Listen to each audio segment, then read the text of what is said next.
तर भारत पाकिस्तानमध्ये तणाव दिवसेंदिवस वाढत चाललाय। त्यातच आता उत्तर प्रदेशमधल्या गंगा एक्सप्रेसवेवर भारतीय वायुसेना आज ऐतिहासिक चाचणी घेते। थोड्याच वेळात शाहजहांपूर येथील गंगा एक्सप्रेसवेवर बांधलेल्या 3.5 किलोमीटर लांबीच्या हवाई पट्टीवर वायुसेना आपली ताकद दाखवणार आहे। या मोहिमेत वायुसेनेची सर्वात प्रगत लढाऊ आणि वाहतूक विमानं उड्डाण आणि लँडिंग करतील। या जगवार, Rafale, Miraj, Su-30, MKI, MiG-29, Mi-17 आणि V-5 हे हेलिकॉप्टर असतील।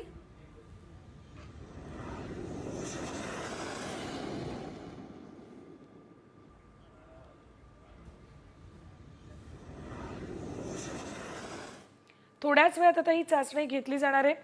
आणखी एक महत्त्वाची बातमी, पाकिस्ताननं दहशतवादाला खतपाणी घातल्याचं बिलावल भुट्टोंकडूनही मान्य करण्यात आलंय। पाकिस्तानला भूतकाळ देशाला त्रास सहन करावा लागलाय। एका वृत्तवाहिनीला दिलेल्या मुलाखतीत बिलावल भुट्टोंनी हे वक्तव्य केलेलं आहे। पाकिस्तानला या भूतकाळामुळे आता त्रास होतोय, तोंड द्यावं लागतंय असं ते म्हणालेत। ख्वाजा आसिफ यांच्यानंतर बिलावल भुट्टोंनीही ही कबुली दिली आहे। पाकला भूतकाळ आणि देशाला या सगळ्याचा त्रास सहन करावा लागतोय, किंमत चुकवावी लागते असं वक्तव्य बिलावल भुट्टो यांनी केलेलं आहे। Result of this, we have suffered. Pakistan has suffered. We've gone through wave after wave of extremism. We went through the Islamization, militarization of our society. So as far as Pakistan's history is concerned, it is history. It is not something that we partake in today. It is true that it is an unfortunate part of our history. We're not alone in this history. When, for example, in the first Afghan war, the Pakistani state and the Pakistani dictatorship at the time funded and supported and, in every way possible the Mujahideen to take on the communists. तर पहलगाम मधील हल्ल्यात पाकिस्तानच्या कटाचे पुरावे मिळाले असं एनआयच्या सूत्रांमार्फत समजते। एनआयच्या अहवालात पाकिस्तान विरोधात पुरावे मिळाल्याचा उल्लेख आहे अशी माहिती सूत्रांनी दिली आहे। पहलगाम मधील दहशतवादी हल्ल्याचा प्राथमिक तपास अहवाल एनआयकडून तयार करण्यात आलाय। दहशतवादी पहलगाम मध्ये कसे आले, कोणत्या मार्गाचा वापर केला, बेताब व्हॅलीमध्ये कशी शस्त्र लपवली याचा उल्लेखही या अहवालात करण्यात आलाय। काय म्हटलेलं या अहवालात बघूया आपण। लष्कर-ए-तोयबा ISI पाक आर्मीच्या षडयंत्राचे पुरावे सापडलेत। दहशतवाद्यांनी बेताब व्हॅलीमध्ये शस्त्र लपवली होती। पाकिस्तानचे नागरिक हाशिम मूसा आणि अलीभाई उर्फ तल्लाभाईचा या अहवालात उल्लेख करण्यात आलेला आहे। दहशतवादी POK मध्ये आपल्या हँडलर सोबत संपर्कात होते। तर ISIच्या इशाऱ्यावरून लष्कराच्या हेडक्वार्टरमध्ये षडयंत्र रचण्यात आलं।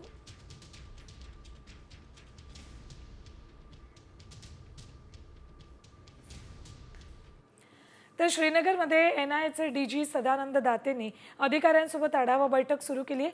कालपासून दाते श्रीनगरमध्ये आहेत। त्यांनी पहलगाम हल्ल्याच्या ठिकाणाची पाहणी केली आहे आणि आता आज बैठक घेतात अधिकाऱ्यांची।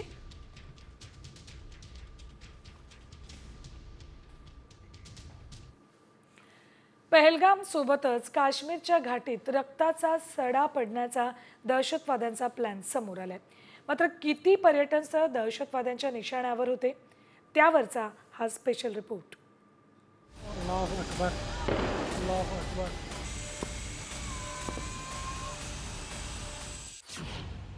पहलगाम हल्ल्यात नवा ट्विस्ट।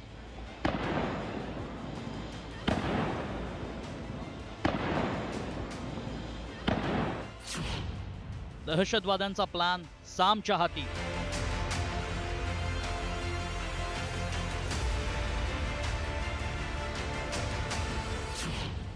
पहलगाम हल्ल्यानंतर कुठे गेले दहशतवादी?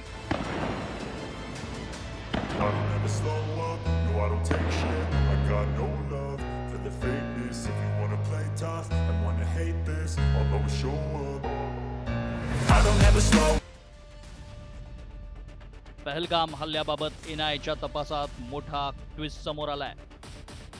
दहशतवाद्यांना फक्त पहलगामच नाही तर जम्मू काश्मीरमधील इतरही पर्यटन स्थळावर रक्ताचा सडा पाडायचा होता. मात्र सुरक्षा दलाच्या चोख बंदोबस्तानं त्यांना हे शक्य झालं नाही. या हल्ल्यासाठी पाकनं दहशतवाद्यांना शस्त्र पुरवल्याचीही माहिती आहे. मात्र पहलगाम हल्ल्याआधी हे दहशतवादी कुठे लपून बसले होते, त्यांनी भारतात घुसखोरी कधी केली, या संदर्भात धक्कादायक माहिती समोर आली आहे. हल्ल्याच्या 7 दिवस आधीच दहशतवादी पहलगाममध्ये आले. एकाच वेळी 4 ठिकाणी हल्ल्याचा प्लॅन होता. त्यापैकी बैसरन, आरू व्हॅली, अम्युजमेंट पार्क, बेताब व्हॅलीमध्ये रेकी करण्यात आली. सुरक्षा कडक असल्यानं इतर 3 ठिकाणी हल्ला टळला. पहलगाम हल्ल्यानंतर जम्मू काश्मीरमध्ये संशयितांना ताब्यात घेण्यात आलं. हल्ल्याबाबत जवळपास 2,500हून अधिक संशयितांची चौकशी झाली. त्यात एनआयएनं 80 स्थानिक कामगारांची चौकशी केली, ज्या चौकशीतून धक्कादायक खुलासेही समोर आले. 4 स्थानिक कामगार पाकिस्तानी दहशतवाद्यांना रेकीसाठी मदत करत असल्याची माहिती समोर आली आहे. मात्र दहशतवाद्यांच्या आकांनी त्यांना काय निर्देश दिले होते पाहूया. शस्त्र माहिती देण्यासाठी कमी वर्दळीची जागा निवडा. स्मशानभूमी आणि उद्यानात रचला जायचा प्लॅन. शस्त्र ठरलेल्या वेळेत पोहोचवण्यासाठी विशेष नियोजन. दहशतवाद्यांना हातात घड्याळ आणि पायात बूट घालण्याचे निर्देश. शस्त्रास्त्र ड्रॉप करण्यापूर्वी सांकेतिक भाषेचा वापर. इस्लामिक पोशाख परिधान न करण्याच्या सूचना. शस्त्र ठेवण्याची जागा निवासस्थानापासून दूर ठेवण्याचे निर्देश. दहशतवाद्यांनी पहलगामसह इतर ठिकाणीही विध्वंस घडवून आणण्याचा प्लॅन रचला होता. मात्र दहशतवाद्यांचे हे नापाक इरादे भारतीय लष्कराच्या सुरक्षा व्यवस्थेनं उद्ध्वस्त झाले. आता भारतीय लष्कराच्या रडारवर आहेत ते या दहशतवाद्यांचे आका.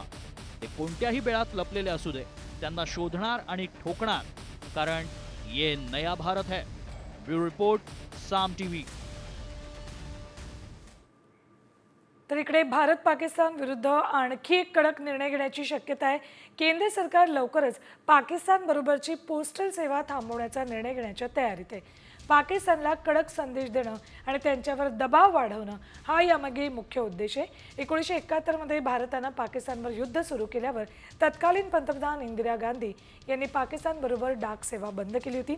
2019 मध्ये पुलवामा हल्ल्यानंतरही भारतानं पाकिस्तानसोबतची डाक सेवा थांबवली होती. डाक सेवा बंद होण्याचा परिणाम काय होईल पाकिस्तानवर बघा. पाकिस्तान सोबत पोस्टल सेवा बंद केल्यानं व्यापार आणि पत्र व्यवहार थांबतील. आधीच डळमळीत असलेल्या पाकिस्तानी अर्थव्यवस्थेला हा मोठा धक्का असेल. लहान व्यापाऱ्यांना आणि ई कॉमर्सवर अवलंबून असलेल्यांना धक्का बसणार आहे. राजनैतिक आणि आर्थिक आघाड्यांवर दबाव निर्माण करून पाकिस्तानला गुडघ्यावर आणण्याची भारताची ही रणनीती आहे. भारताचा पोस्टमन पत्र घेऊन जाणार नाही, तर एक मजबूत संदेश घेऊन जाईल.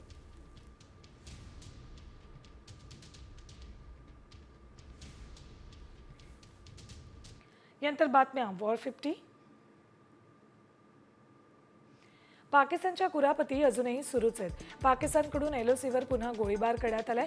पाकिस्ताननं पुन्हा शस्त्रसंधीचं उल्लंघन केलंय.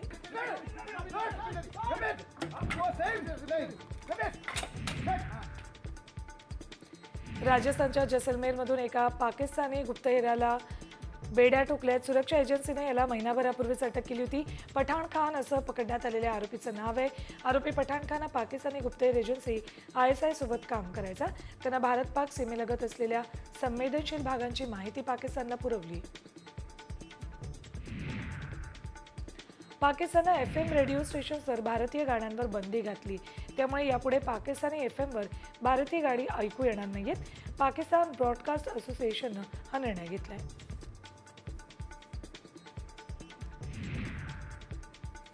पाकिस्तानला धडकी भरवणाऱ्या राफेलमध्ये ब्राह्मोस एनजी क्षेपणास्त्र बसवलं जाणार आहे.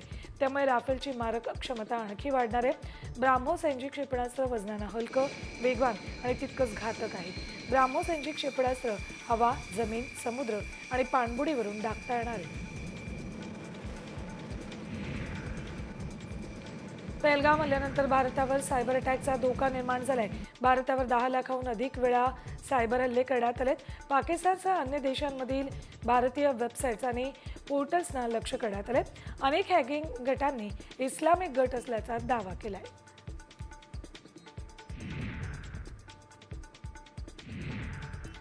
अझरबैजान देशानं पाकिस्तानला खुला पाठिंबा दिलाय. पहलगाम हल्ल्याची आंतरराष्ट्रीय चौकशी करण्याची मागणी अझरबैजाननं केली. युद्धाऐवजी संवादातून तोडगा काढण्यावर भर देण्याचं आवाहनही अझरबैजाननं केले. यापूर्वी तुर्की आणि चीननं पाकिस्तानला पाठिंबा दिला.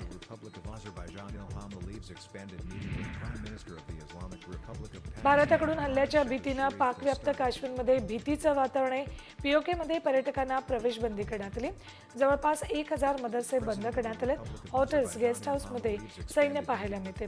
भारताच्या भीतीमुळे पीओकेमध्ये आणीबाणीसारखी परिस्थिती आहे.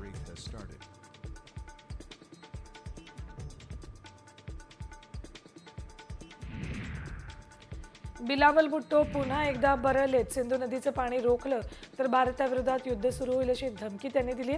पहलगाम हल्ल्यानंतर भारतानं पाकिस्तानसोबतचा सिंधू नदी करार थांबवण्यासह अनेक कठोर निर्णय घेतले. त्यानंतर बिलावल भुट्टोने युद्धाची भाषा केली आहे.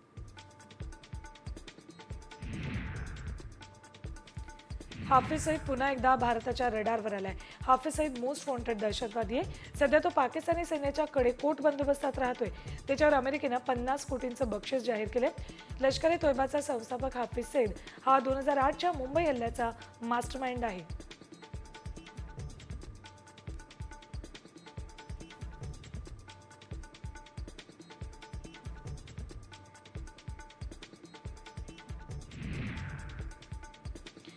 युद्धाच्या बातम्यांनंतर आता जी बातमी आम्ही तुम्हाला दाखवतोय ती दृश्य तुम्हाला विचलित करू शकतात. मुलासोबत जात असलेल्या एका आईला भरधाव कारनं उडवलं. हा अपघात किती भीषण आहे ते दृश्यांमध्येच दिसते. कारनं दिलेली धडक इतकी जोरदार होती की महिला काही फूट अंतरावर फेकली गेली. काय घडतंय हे कळताच तिचा 4-5 वर्षांचा मुलगा तिच्या मागे धावत गेला आणि त्यानं तिला वाचवण्यासाठी, तिला उठवण्यासाठी धावपळ केली. सीसीटीव्हीमध्ये अपघाताची दृश्य चित्रित झालीत. पोलीस त्या आधारे फरार कार चालकाचा शोध घेत आहेत. केरळच्या मलप्पुरममध्ये ही घटना घडली.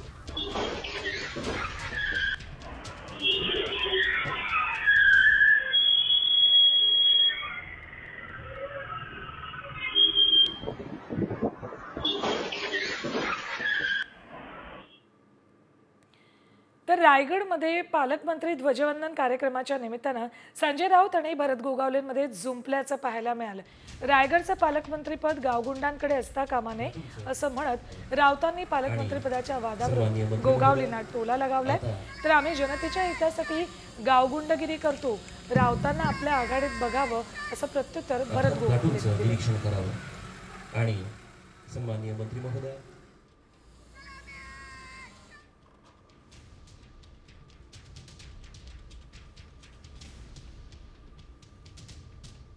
आदिती तटकरे या कार्यक्षम मंत्री आहेत. युवा नेतृत्व आहे या महाराष्ट्रातले, ठीक आहे, राजकीय मतभेद आहेत, त्या कार्यक्षम मंत्री आहेत. रायगड सारख्या जिल्ह्याचं पालकमंत्रीपद हे गावगुंडांकडे असता कामा नये. कोणत्याही अत्यंत संयमानं काम करणाऱ्या व्यक्तीकडे असायला पाहिजे, जो भ्रष्टाचाराच्या विरुद्ध ठामपणे उभा राहील. आणि मला असं वाटतं की एक चांगला चेहरा आहे, त्यांच्याकडे जर आला असेल आम्ही त्यांचं स्वागत करतो. संजय राऊत कोण की त्यांनी ते त्यांचं आघाडीचं बघावं. आमच्यामध्ये ढवळाढवळ करायचं काही कारण नाही आहे. आम्ही जे काय गावगुंडगिरी करतो ते आमच्या जनतेसाठी, त्यांच्या विकास कामासाठी, त्यांच्या भल्यासाठी करतो. तुमच्यासारखं स्वतःच्या स्वार्थासाठी करत नाही आहे. त्यांनी आघाडीकडे पाहावं, आमच्या युतीमध्ये डोकावून पाहू नये असा आमचा त्यांना सल्ला आहे. तर या निमित्तानं पुन्हा एकदा शिंदे सेना आणि ठाकरे सेनेत जुंपली. यानंतर बातम्या बघणार आहोत 100 झटपट. चुन चुन के मारो. मात्र आधी केंद्रीय गृहमंत्री अमित शहानी राजीनामा द्यावा अशी मागणी संजय राऊतांनी केली. दिल्लीत हल्ले घडले तेव्हा शिवराज पाटलांचा राजीनामा घेतला होता. आता मात्र पुलवामा, पहलगाम, उरीसाठी गृहमंत्री जबाबदार असलेल्या शहांचा राजीनामा घ्या असं आव्हान त्यांनी सरकारला दिलंय. मंत्री जयकुमार गोरे बदनामी प्रकरणात रामराजेंना चौकशीसाठी समन्स बजावण्यात आले. साताऱ्याच्या वडूज पोलिसांनी रामराजेंना समन्स बजावले. उद्या सकाळी 11 वाजता पोलीस ठाण्यात उपस्थित राहण्याचे आदेश रामराजेंना देण्यात आले. यामुळे रामराजे नाईक निंबाळकरांना मोठा धक्का बसलाय.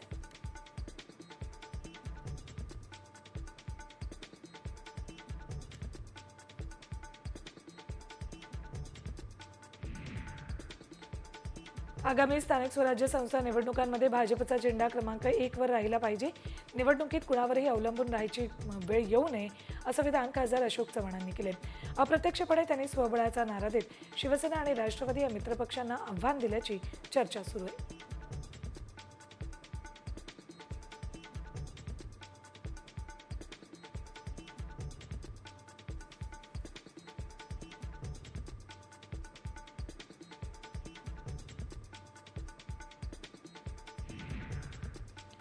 राष्ट्रवादी काँग्रेस पक्षाचे आमदार संग्राम जगताप यांचे वडील माजी आमदार अरुण काका जगताप यांचं गुरुवारी रात्री पुण्यात निधन झालं. गेल्या काही दिवसांपासून त्यांच्यावर रुबी हॉस्पिटलमध्ये उपचार सुरू होते. त्यांच्यावर अहिल्यानगरच्या अमरधाम इथे दुपारी 4 वाजता अंत्यसंस्कार करण्यात येतील. मंत्री पंकजा मुंडे यांना फोन करून अश्लील वक्तव्य करणाऱ्या आणि मेसेज पाठवणाऱ्याला अटक करण्यात आली. पुण्यातून आरोपी अमोल काळे याला अटक केली. तो बीड जिल्ह्यातला असल्याची माहिती महाराष्ट्र सायबर सेलनं ही कारवाई केली आहे. मे महिना उजाडला तरी लाडक्या बहिणींना अजूनही एप्रिलच्या हप्त्याची प्रतीक्षा आहे. एप्रिल महिन्याचा हप्ता खात्यात कधी जमा होणार याबाबत अजूनही स्पष्टता नाहीये. एकीकडे महिला आणि बालविकास विभागानं कामगिरीत प्रथम क्रमांक पटकावलाय. दुसरीकडे लाडक्या बहिणी मात्र एप्रिल महिन्याच्या हप्त्याच्या प्रतीक्षेत आहेत. दिल्लीतील पावसाचा विमान वाहतुकीवर परिणाम झालाय. आमची ग्राउंड टीम सर्व संबंधित यंत्रणांसोबत समन्वय साधून प्रवाशांचा प्रवास सुखकर करण्यासाठी प्रयत्नशील आहे असं विमानतळ प्रशासनाकडून सांगितले. प्रवाशांनी त्यांच्या संबंधित विमान कंपनीशी संपर्क साधून प्रवासासंदर्भात चौकशी करावी असं आवाहनही करण्यात आले.